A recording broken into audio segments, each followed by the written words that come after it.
I'm here again with my boy Coach Byron. What's going on, Coach Byron? First of all, before we get anything started, talk to the people about today's tournament. And, I'm going to post this when we're done, so they probably can still check it out. But tell them what's going on, where we at. Second annual JV Invitation Championship, man, it's going good, man. We got some pretty good talent today. We got, we're down to, I think, our last 8 teams. We got, BK, Riverside, Wilson, Centerwood, Jackson, Riverside, Oakley playing now, get the final spot. Man, it's been going pretty good. These kids actually playing hard today. I'm impressed. Okay. So when you thought about the JV tournament, what was your vision for it, like for the next coming years? Was it just something to do, or? No. The vision is to give the JV something to play for at the end of the season. Just like the varsity guys, they got the various Christmas tournaments, Thursday tournaments, Gateway, district tournament, and then this JV. Most of the time, you just got to line up playing games and no bingo or nothing at the end, boom. So it was all put together last year, just all giving the JV something to play for. From this year to last year, what has been the response for the tournament? Oh man, had a lot of feedback. Last year we had 8 teams. This year we got 12. Next year we're gonna try to make it a 2-day event and do 2 days. I'm gonna do 24 teams next year. So each year the goal is to expand and just get bigger. Okay. So we're gonna talk about Ribault a little bit right now. The varsity team. What is y'all record right now? And where do you think you're gonna see the team? Where do you think you see the team going? Like, I think district gonna start. Yeah. Tell me about that. Talk to me about that. I think we're 16-6. Okay. Correct. Last year this time we was right at 500. This year we 10 games over 500. I think the team can win the district and probably make a pretty nice run in the playoffs. Still kind of young mentally. You know what I'm saying? So that's gonna play a part down the stretch. But I think if we clean some things up, we can make a pretty impressive run. So you say you got a couple young players. For the people who don't know much about Ribault, name some of the young talent you got. Well, I say young mentally. Like mentally, yeah, but you got a few 9th, 10th graders in there. We got 2 10th graders, Kevin Williams and Makai Perkins. Makai Perkins, is that the 6'7"? Yeah, 6'7" big kid. Where y'all get him from? He just showed up at the door one day. yeah, I got you. Okay. And then you got the juniors. You got George, Zion, Noah, KJ, Calvin, guys like that. Still young, still growing with their game. Since you've been here, and all them guys that you just named, have you seen elevations in their game? Like, yeah, I've seen growth. I've seen growth from the beginning of the season. Okay. I remember guys can catch the ball, they can catch it now, or couldn't make certain moves, they can make them now. So yeah, I definitely see the improvement. Okay. With the 16-6 record, out of all the games y'all played this year, which game you wish you could get back? Out of all the games that y'all probably had lost, and you want that one back bad, knowing that y'all could have won. I want the Jackson game back. Of course, it's Jackson. Of course, I got that. Okay. If you're competitive, you want to be in a game like that. You know what I'm saying? The Fletcher game, I wish we could do that back. And Lakeland. Them the only 3 I would really want. If I had a chance to run them back, I'd run them back with them. Okay. For sure. Okay. Now you used to be the JV coach. Right. Now you are the assistant varsity coach. I think you was already that, but that's your only time right now. Okay. So what is it like coaching alongside the great coach Chalice? Man, I'm gonna tell you, when I first got here, I didn't know because I didn't know what the outcome was gonna be. But last year, he pretty much let me do my thing with JV, let me run the things I wanted to run pretty much pertaining to the team that I had. And working with him is cool, man, because he listens. You know what I'm saying? He'll listen. He'll give you advice. He'll take advice.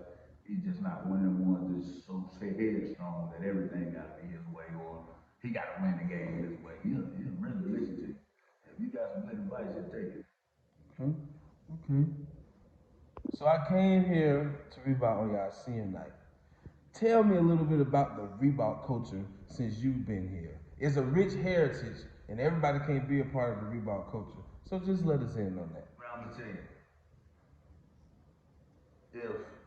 if you're not ready to play every night, you're in trouble if you come to Ribault, first off. And pertaining to the rivalries with the Reigns and Ribaults, I was a part of Mandarin and AC. It's Okay, totally okay. different. Okay, It's totally different. Now when I was a part of Mandarin AC, I thought that was a huge rapper. Like, oh, but no. When you get a part of Ribault and Range, it's almost like you gotta win because the fans love you when you win and they hate you when you lose. Right. So it's fun, though. It's fun just being able to be a part of big games and just excited. What's y'all record on range this year? We 1-1. 1-1. Y'all ain't gonna play each other no more this year? No need to. We'll be about 30. Okay. Let's get back to Coach Showers and a little bit of the team. Okay. So we already cleared the fact that a lot of players on the team are young. Let's get into these seniors. Where do you think the seniors can take y'all this year? I know you say the 9th, 10th graders they're gonna do good for you this year, 11th grade, but the seniors, what you think they're gonna do for you this playoff? I think they gotta lead, man. They gotta need more senior leadership. You know what I'm saying? The seniors can lead and give us what we need out of the senior class.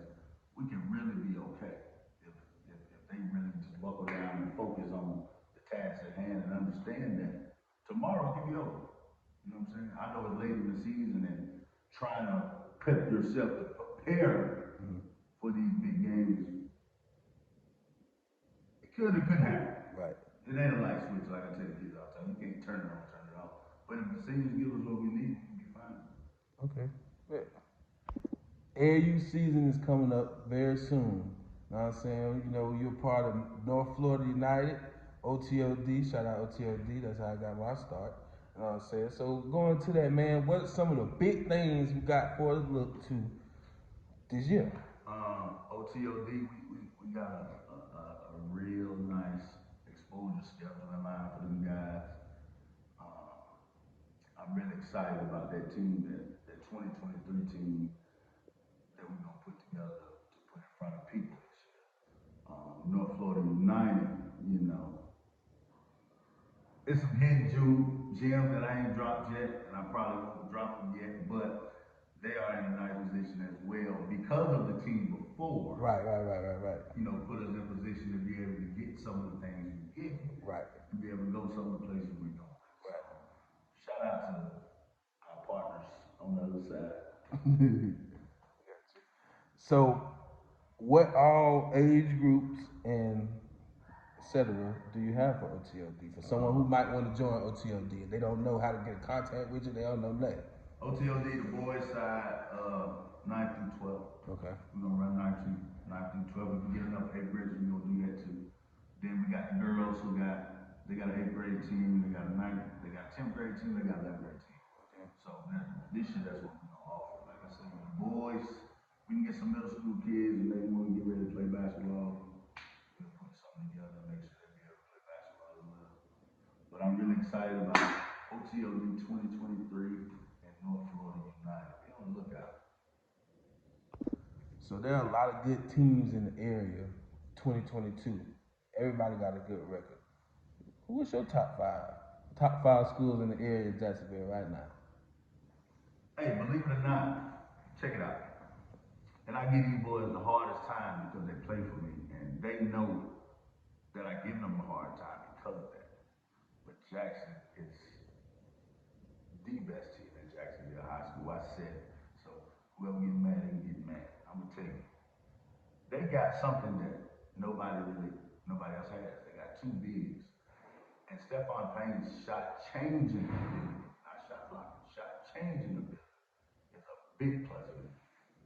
And then you know they guards, they're gonna play hard, they're gonna hustle shit. They damn near run through the wall for James. Yeah. So I mean it ain't really much you can say bad about that, but I like Jackson. I like And we're not talking about record. I know what the people record is, but your opinion. Yeah, your opinion. Yeah. I like Orange Park too, but they got one star in the role players. Right. That's pretty cool how Coach K tried to put that together. I like the Episcopal's ball movement. I must say. Who else I like?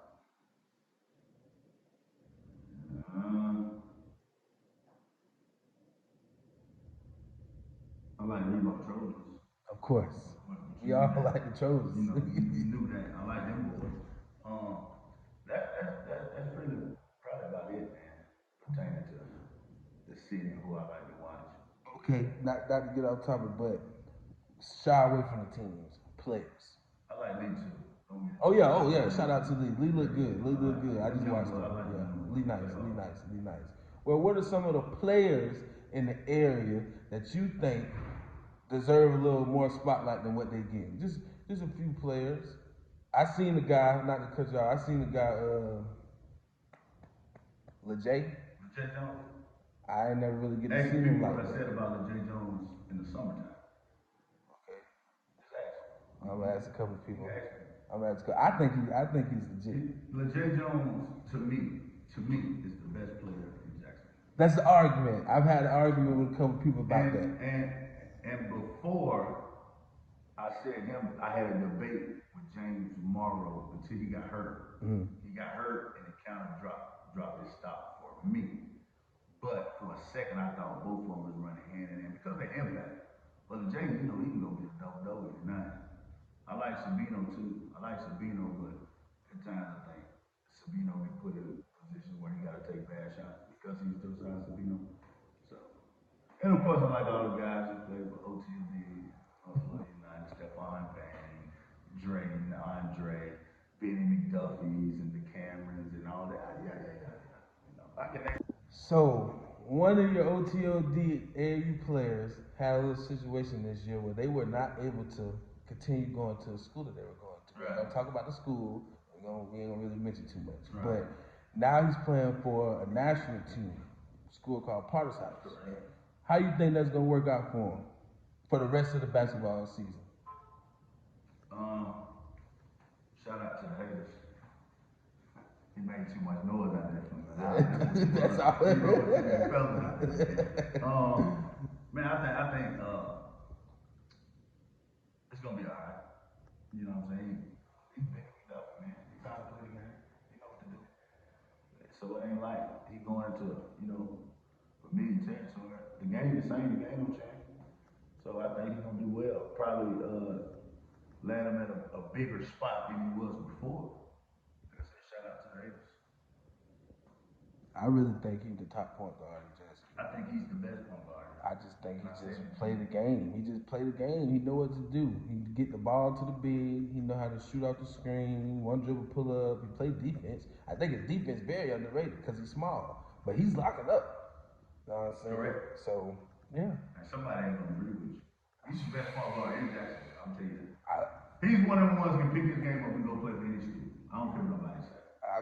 Yeah. I mean, he brought what did he took them to? Fleming out to? 9-0 at the time. 9-0. 9-0. Took him to a 9-0 start. That's a good. He did his thing. His AAU record this year was 39-6. He's playing in 4 live fields.